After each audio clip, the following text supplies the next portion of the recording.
सार्वभौमसत्ता र राजकीय सत्ता नेपाली जनतामा निहित रहेको नेपालको संविधानप्रति पूर्ण वफादार रही सत्यनिष्ठापूर्वक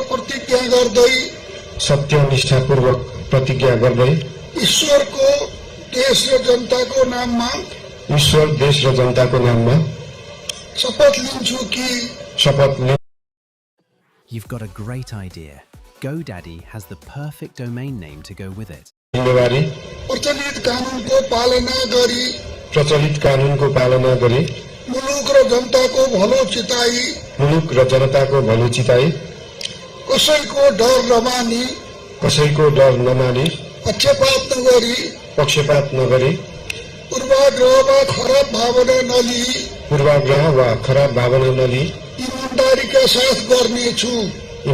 साथ गर्नेछु र आफ्नो कर्तव्य पालनको सिलसिलामा आफूलाई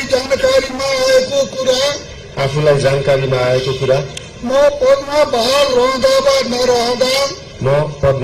रहँदा वा नरहँदा जुनसुकै अवस्थामा पनि प्रचलित कानूनको पालना गर्दा बाहेक अरू अवस्थामा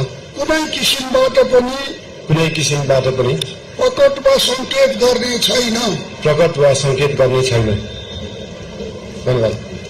यसपछि नवनियुक्त सम्माननीय प्रधानमन्त्रीज्यूलाई आफ्नो आसनमा रही शपथ पत्रमा हस्ताक्षर गरिदिनु हुन अनुरोध गर्दछु।